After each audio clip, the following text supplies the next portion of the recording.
Hello, welcome back to Manufacturing Matters, the podcast where we aim to get the heart of automatic automation technology and how it plays into the growing automation industry.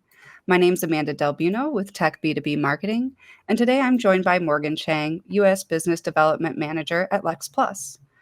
Thanks for being here today, Morgan. Thank you. I'm happy to be here, Amanda. So, we have a handful of things that we were going to talk about today, but can you kind of just start off by telling us a little bit about LexxPluss and what you do there? Yes.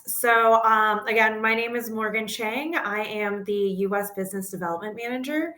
So, I am in charge of strategic partnerships in the U.S. while getting LexxPluss's name out. I'm also in charge of connecting with small, mid-size companies and helping them on their journey to automation. LexxPluss is a Japanese startup in AMR technologies. And if you're not familiar with AMRs and what that stands for, I'm sure many of you do. It stands for Autonomous Mobile Robot.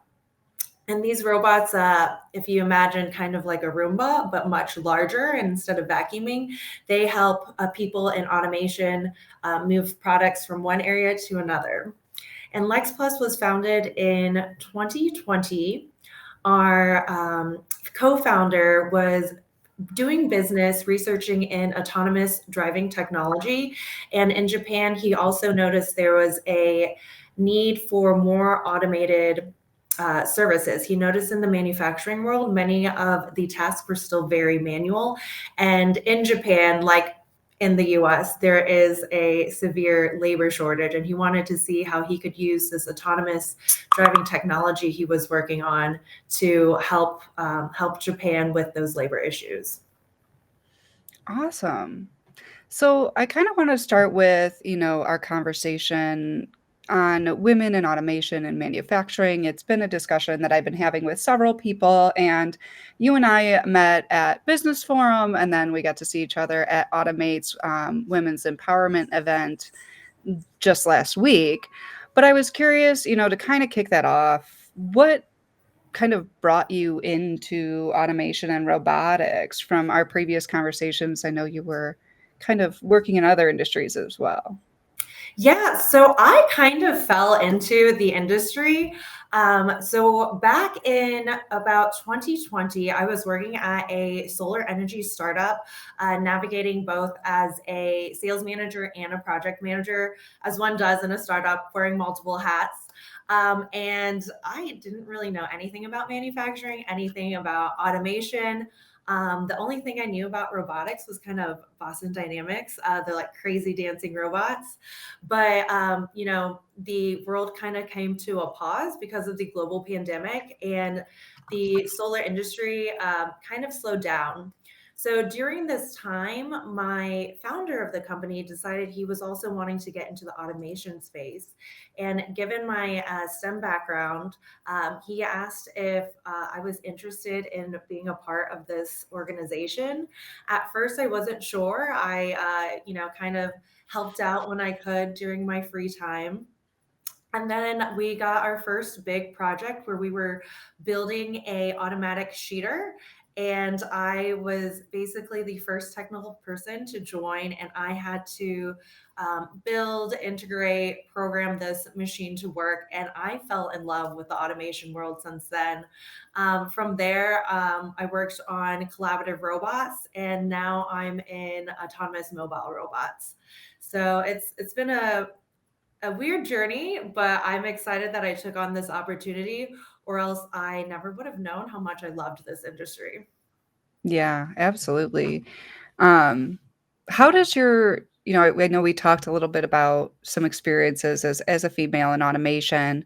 I'm curious how that compares to when you were a female working in other industries before this, in solar, or what preceded that. Has it been different, or what have you taken from those industries that has informed how you work now?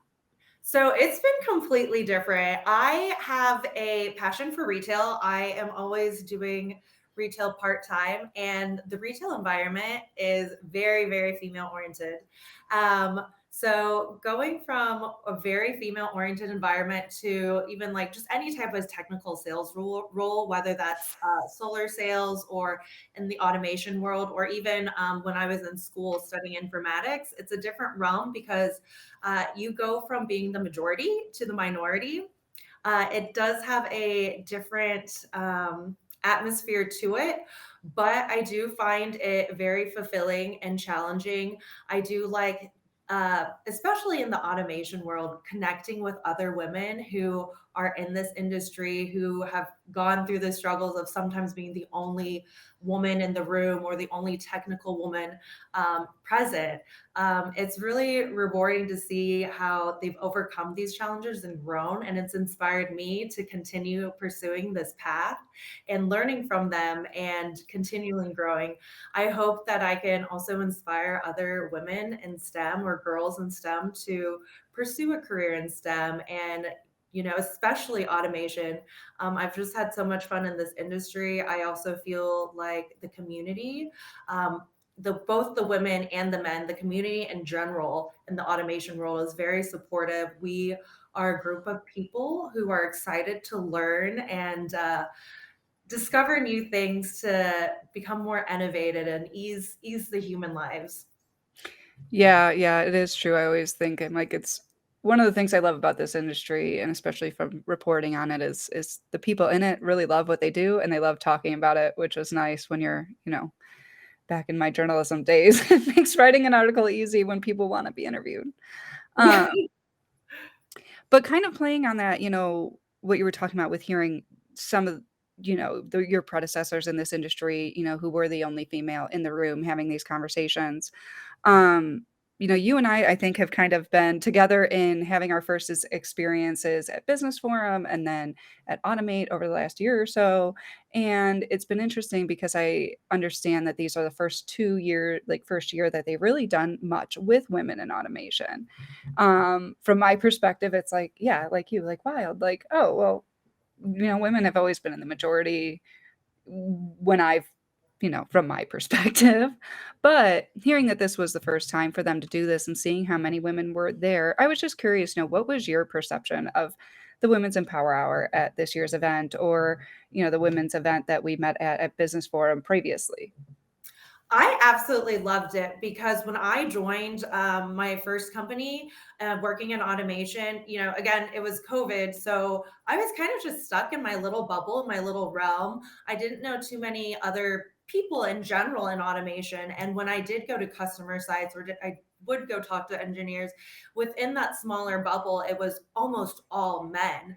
So when I did have the opportunity to go to my first Automate, and see that, wow, there are other women there. That was very exciting and empowering. But it was even more fulfilling when I attended that first event that they did at the A3 Business Forum, and then the Women Empowerment event with Automate. It was even such a fulfilling experience having a group full of women because while there are quite a few women in the Automate world, having all the women together was just inspiring because it just was like, oh, really eye opening. Like, wow, there actually are way more women than I expected in the industry due to the fact that I was kind of just stuck in my own little bubble. I think in automation, while women are still a slight minority, I think when it comes in the general aspect or as a holistic aspect, we actually play a greater role and have a there's way more women than I expected once I kind of went away from my little niche and bubble. Yeah, I think you're right. I think in a post-COVID world, a lot of us are remote now. So, you know, Mhm. it's hard to see that outside. And it's also good to just get to know other women and, hearing some of their stories and, mentorship that can be built there is really cool. Exactly. And that's one of the fulfilling parts about this networking with other women. That's a great opportunity to find mentorships and even people for you to mentee. And I'm very I'm a strong supporter of being a mentor and having a mentor. I think that's a really good way to open your mind and get out of your kind of own perspective and hear other ideas. Absolutely. So, kind of, on that, if you were your own mentor, when you were a younger person, kind of getting into this industry, not being familiar with the fact that you were the minority here, what advice would you be giving yourself? What would you be, or what would you tell those younger women that may have seen at the Empowerment Hour, at Automate? I think one big thing that I learned just within the past few years is finding a mentor. I think that's huge. And I wish I would have found a mentor earlier, whether that was a woman mentor or a female mentor, but someone to look up to and kind of guide my career path. I feel like growing up, when I went to school, I kind of just picked an undergraduate degree. And I was like, oh, this seems interesting and it seems like it'll get me a job. But it wasn't something I was really passionate about. And it took me some time in my career to kind of dabble in different things to find out what I really liked and what brought me joy at work. And so I think if I was younger and able to find a mentor and kind of or mentor and network, that would have been a faster way to discover things I liked about certain industries. And it would have been quicker for me to discover my passions than, working through different industries. Although you know, I don't mind that I took this journey to get here because I ultimately did get here, which kind of shows that your path isn't always straightforward and to always be open to any opportunities that might come your way. It could be that, divergent path that leads you to something more fulfilling and it's a way for you to discover a new passion, perhaps. Totally. Um, I'm kind of curious, now that you're here and you do have such a passion, what do you think, or what could we be doing to kind of encourage more, not even just like young women? I mean, we talk a lot about STEM education and things like that, but it's a prosperous career for any, women living independently or with a family. How do you think that we could be reaching out to more women and getting more women involved?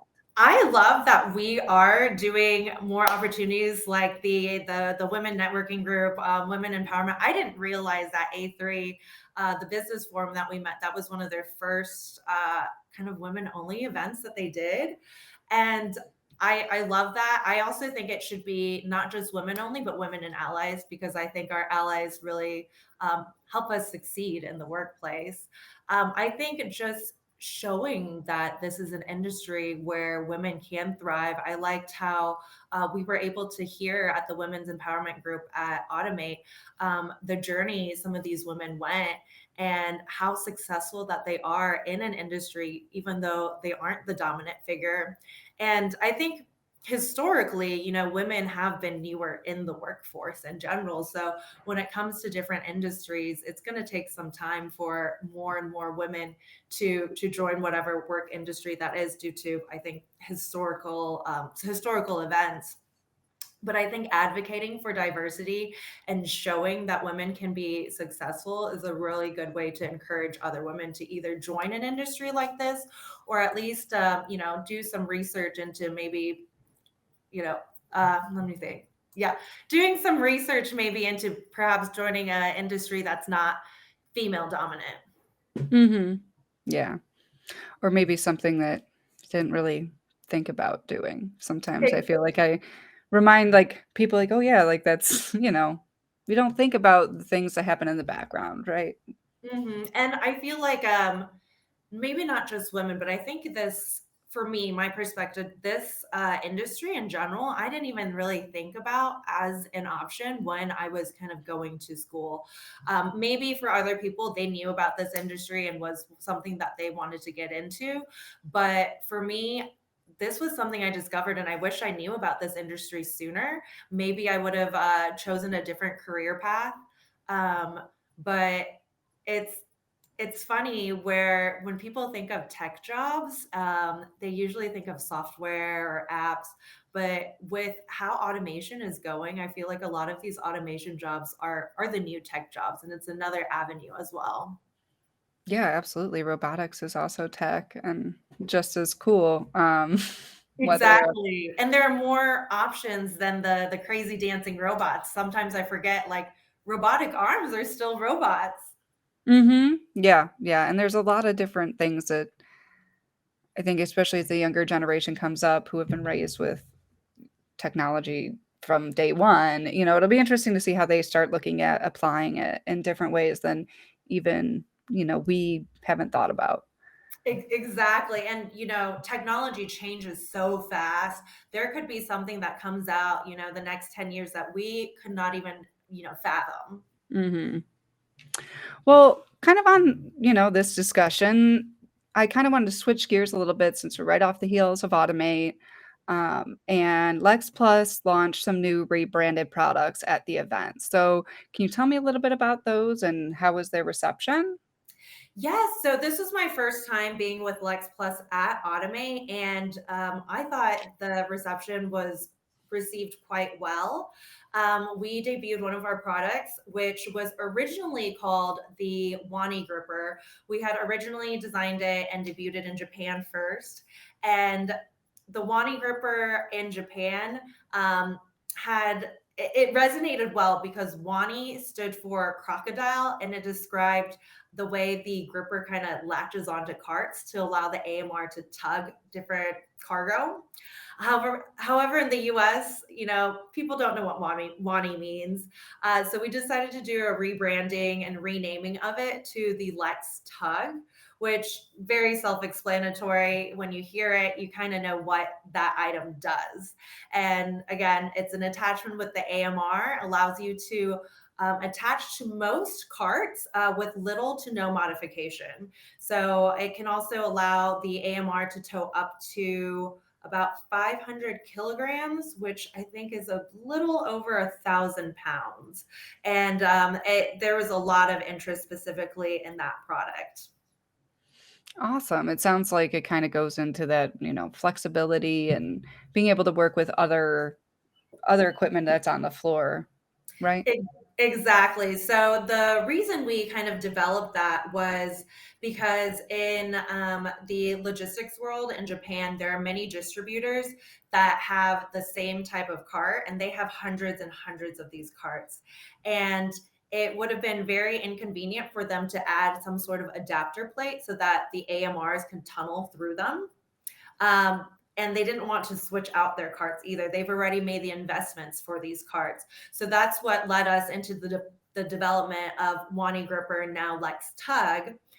So that it can latch onto these existing carts. Most of the carts we've used and tested requires no modification, but there are many, many types of carts throughout the industry. So we can't say that they can attach to all the carts. However, if it does require modification, it's just a simple modification of either adding an L bracket to the cart or even adding an aluminum extrusion to the cart. Okay.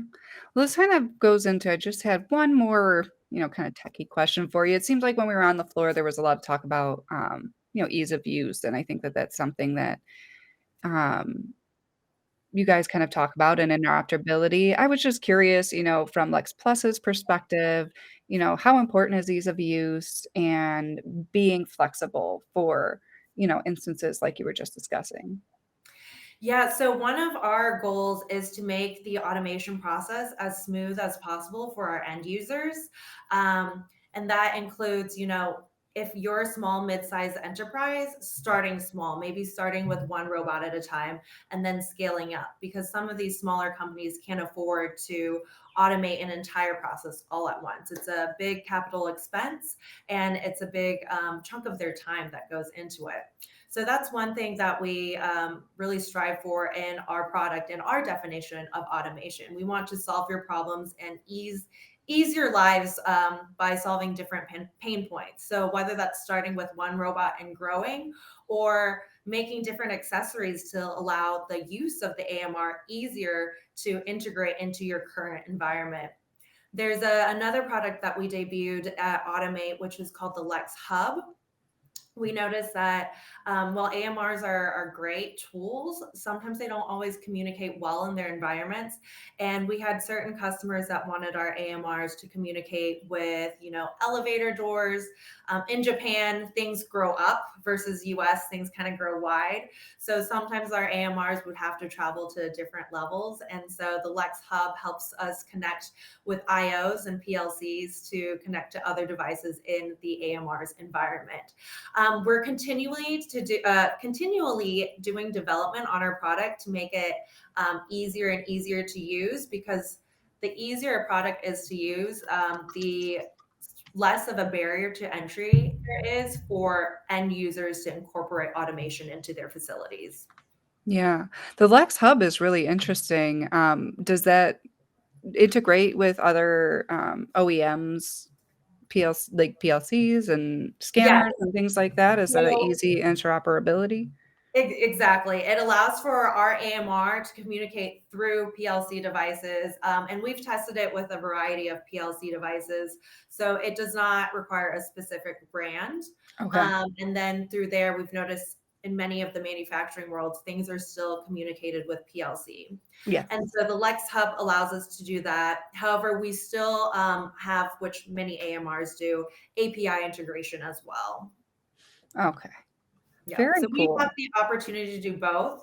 Um, Me coming from the collaborative robot arm world, I'm trying to push our development team to make the programming of the AMRs just as easy as it is to program a collaborative robot arm. However, we're still at the beginning stages, but I can see, in the future, robotics in general are just going to be becoming more and more easy to use. Yeah, that kinda hit on where I was gonna go for you next with the ease of use. I think that'd be really cool, like you had talked about earlier, my Roomba turns on, I map to my apartment, and he can do his thing in whatever room I tell him to go to. It'd be nice if, you can open up an app and say, "This AGV needs to do this, this, and this," or "This AMR needs to go here, here, and here," and it's trained and that's done. Exactly. I think right now, just in the AMR AGV industry, there is still a little bit of gap for the ease of usability. Typically, when it comes to these projects, you usually will want to hire some sort of integrator to help with the deployment process. But I think there is a trend of more and more of these AMR developers working on a way to make it much easier to use. Well, I think from the collaborative robot space, it's probably a little bit easier since they aren't, traveling the whole floor and carrying, 500 kilograms of weight around. So, might be not as complicated to make that a simple, iPhone Yes. app. Fingers crossed, with the development of AI, maybe you'll be able to just voice command it or use AI to program it in the future. That would be cool. Yeah. Well, is there anything else that, you would like to add or you think that we need to talk about? Yeah. So since we have the additional time, I'd like to invite all the people who are in the Indy or Midwest area. We are at LexxPluss doing an open house on Thursday, May 16th, to debut our new demo facilities in Fishers, Indiana. If you follow us on LinkedIn, just look up LexxPluss. There should be postings of it. It will be at the Fishers IoT Lab, 3 p.m. to 6 p.m. on May 16th. So hopefully I can meet some of you guys there and chat some more about automation, women in manufacturing and automation, or AMRs in general. Well, that'd be awesome. I also, before we let you go, did wanna say congratulations on your MBA. I saw that you Oh, earned thank that you this so past much. weekend, so Yes, I just congratulations on that. graduated. Thank you. I really appreciate it. It was a tough 2 years, but I survived, and I'm happy to have crossed the finish line. Yeah, and you're better for it. Well, Thank you. again, thank you so much for being here, Morgan. Again, to our listeners, I'm Amanda with Tech B2B Marketing. This was Morgan Chang with Lex Plus. If you have any questions for Morgan or Lex Plus, feel free to reach out anytime and we'll get those over to her. If you would like to listen to any past episodes of Manufacturing Matters, please go to manufacturing-matters.com. And you can also fill out a form there if you would like to be a guest on the show. Until next time, remember, manufacturing matters.